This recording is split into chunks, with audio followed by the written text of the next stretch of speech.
Today I paid for a stranger's groceries. Mr. Reddit. Today I was in a long line for the checkout. I live in Florida and the lines are long with this hurricane on the way. There was a guy in front of us holding the line up. I asked my wife what was going on to stall the line. She said it looks like this guy had his card declined. She points to the guy, he was too ahead of us. At this time the manager came out and voided the transaction. The guy was with his daughter, approximately 10 years old. His clothes were a little tight and had stains on them. His daughter was dressed like her clothes came from Walmart or a thrift shop. I'm not judging, just trying to create the actual scene. The guy was staring at his phone, very embarrassed and frustrated. I told my wife we had to pay for his food without a thought, wondering how to do this without bringing more attention to the guy, or to us. I jump out of line and ask the manager what the issue was with the guy because I would pay for his food if his card was declined. She told me she wasn't sure what the issue, but it was card related. At this time people start looking and I was trying not to create attention. Now, I don't care what the reason is because they're obviously not giving the guy the food. So the guy and his daughter started walking out of the store empty. I call out to the guy from behind, trying to stop him. Hey buddy, excuse me.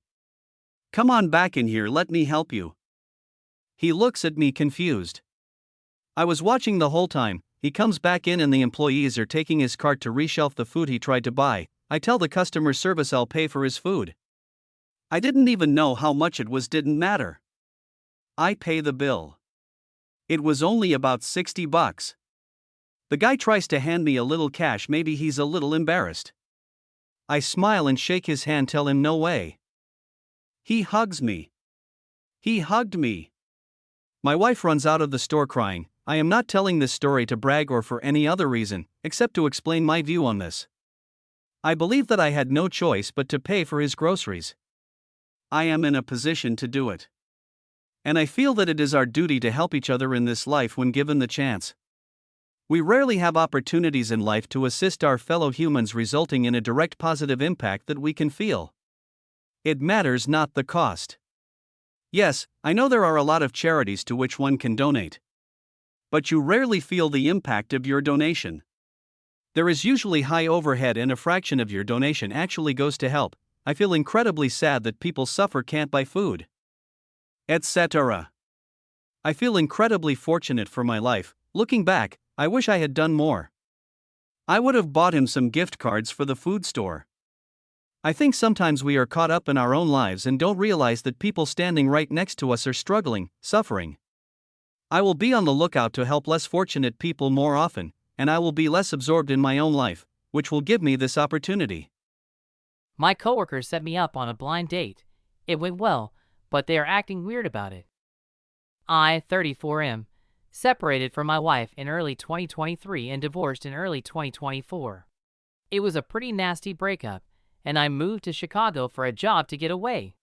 I pretty much kept to myself at first, but was friendly with a couple coworkers, John 26M and Mark 26M.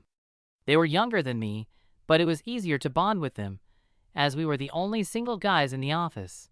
We really hit it off this summer and hung out weekly, went to the Pitchfork Festival together, and really started to click. I really felt like I was coming out of my shell. A month ago, they were talking about their dating experiences and asked me about mine. I admitted I hadn't been on a date since my wife, and they both kind of shut up and looked awkward. The next night we were out for drinks, and they mentioned that they wanted to set me up with a friend of theirs, Sarah 26F. Mark showed me a picture of her on his phone, and I thought she was cute and said okay. They both looked at each other with a weird smirk on their faces, but agreed to set it up. I thought I knew what the look was about. She was a bigger girl, and I'm a bigger guy, so it made sense to them. But maybe they were unsure if they were being rude or not. I thought she was cute though, so didn't bother me and let it slip out of my mind. We set it up for the next weekend and I went. When I arrived at the restaurant, I spotted Sarah, waved and walked over, but it was weird. Sarah acted like she didn't know me and was here meeting someone else. I pulled out my phone and told her Mark had set up the date and showed her the text from him with her picture. She looked at the phone for a second and looked like she was going to cry. I quickly apologized and told her I would leave if she was uncomfortable. She paused for a second and then assured me we should continue the date. I'll be honest, the first 20 minutes I almost got up and left. She looked miserable. I have no idea what was going on, but she looked like she had just been told she was the worst person alive. I don't know what made me do it. I guess because it was going so poorly I just lost any nerves I had and was much more confident than I had been at the beginning of the date. Or maybe I just wanted to cheer her up. She was wearing a beautiful top that really showed off her cleavage, so at one point, when she was about to cry again, I just leaned in and said, "I think you are absolutely beautiful in that top. I'm sorry if I keep staring, but everything about this makes me happy to be here." She stared at me for a second, blushed, smiled, and actually became present for the date. We talked about her job, how she got to Chicago, how she had grown up with Mark and John. She mentioned she was trying to go through all the Criterion Collection films, and we bonded over a shared goal of seeing them all and a shared annoyance that they add new films faster than we can watch them. After dinner, we walked around downtown to the park and somehow stayed out until after midnight. I know because she was visibly upset about how to get home, so I offered my place that was within walking distance. Honestly, we didn't even have sex that night. We just talked and cuddled as we fell asleep. I told her about my divorce and how hurt I had been when I caught my wife blah, blah, blah. I hadn't actually said it out loud, but Sarah just made me comfortable. We have been together ever since, and the relationship is better than it ever was with my wife. I know it's only been a month, but mark my words, I will marry this girl. But the reason I'm here is that Mark and John have been really weird about it. I asked Mark the next day why Sarah thought she was meeting someone else, and he just said that Sarah didn't want a picture, and he must have described me poorly. But when I talked about Sarah that Monday, they both seemed off. They couldn't believe I had a good time, and John has been really annoyed. Whenever I bring her up, he leaves the room. They keep canceling on me too. Mostly because I want to bring Sarah. We'll have plans, and then when I say I want to bring her, they will cancel. I think they might be jealous that I'm in a relationship. Not sure. I think I may bring this up with Sarah though, and just see what's going on. The vibes have been super weird. Can't believe I'm back already with an update. Things took kind of a weird turn, so thought I would write it out for you all. Yesterday I came into our break room at work and Mark and John were there. As soon as I sat down, John got up and excused himself, saying he had something he forgot to do. I looked at Mark and finally just asked him, why has John avoided me since my date with Sarah? What didn't you tell me? Mark stuttered for a second, but then said it wasn't for him to say and told me to ask Sarah about it. I asked why he set me up if there was history there. And Mark just kind of went quiet, but then said, honestly, I didn't think he would act this way. I thought I was doing him a favor. Well, that confused me more than anything, so I texted Sarah and asked her to come over for dinner. She accepted, and I planned on discussing it that evening. When she arrived, we kissed, and the evening started rather pleasantly, but I was more nervous than our first date. I wasn't sure what this big secret was, but I knew it had the potential to do more than ruin our honeymoon period. It could destroy the relationship. She could see I was nervous and asked me what was going on. What is your relationship with John and Mark? I blurted it out and wish I could have had more tact. She looked at me for a minute, just like that first date when I thought she would cry. She started by telling me how she met Mark in high school, and they had always been friends, but nothing more. She deliberately didn't talk about John, and I caught on rather quickly. Didn't John know Mark in high school too? She was silent for a few moments and then whispered yes. 2 tears ran down her cheek as she started talking about John. Her and John lived on the same street growing up and had been friends since before kindergarten. They would ride their bikes to the gas station, play games, catch lightning bugs, typical Midwest childhood stuff. They are each other's first kiss at 12, and Sarah said she had a crush on him since she could remember. John started acting different toward her as they got to middle school and then high school. John was attractive and played tennis and was outgoing, while Sarah was more reserved, stayed indoors, and was heavy. She was non-attractive. No guys ever showed interest, and John would ignore her at school, but at home, he acted like they were best friends.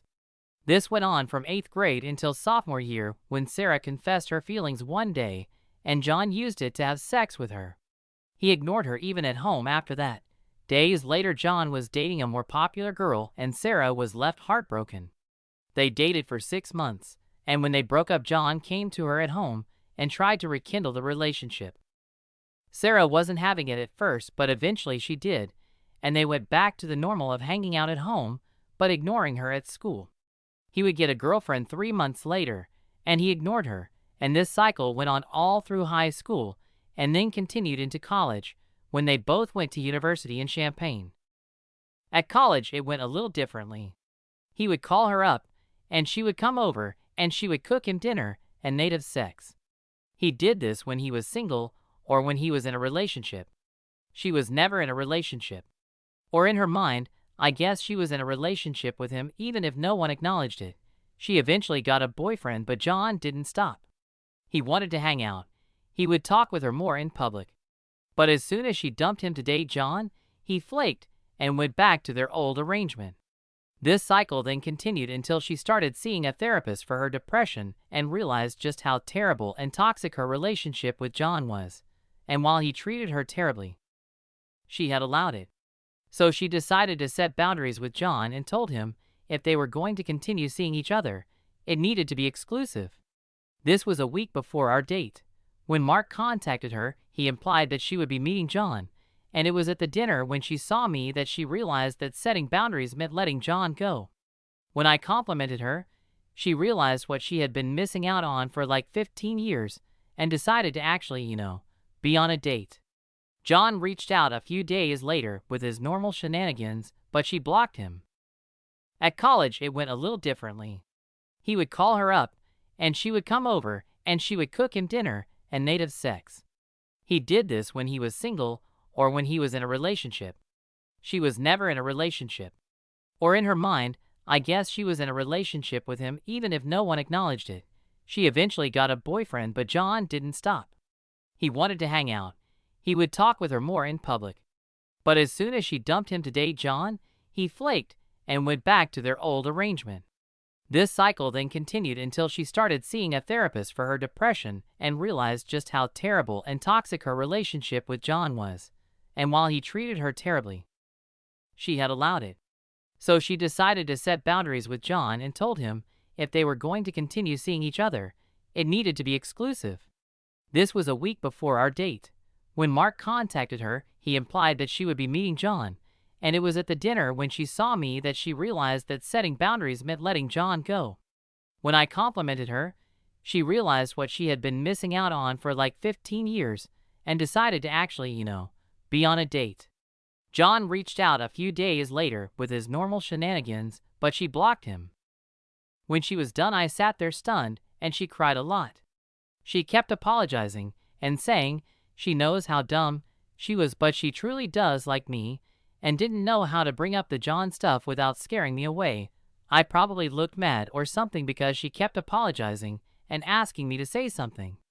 But all I could think about was how John always bragged about this girl he kind of controlled, and she would always give him a BJ, and she begged him to reciprocate, but he never would. I always thought John was an ass for that, but always looked past it. I knew it was her. So without saying a word, I got down under the table on my knees, unbuttoned her jeans, pulled her underwear down, and didn't stop until she came. She was panting hard and smiling. I just said never apologize for those assholes again, and we went into the bedroom. Today I'm requesting a transfer to another department. I have such mixed emotions. I would never have met Sarah without them, but Mark and John are two of the worst people on the planet, and I hope they stay single forever. They deserve no one. Thank you all for watching. If you are interested, subscribe and watch other videos.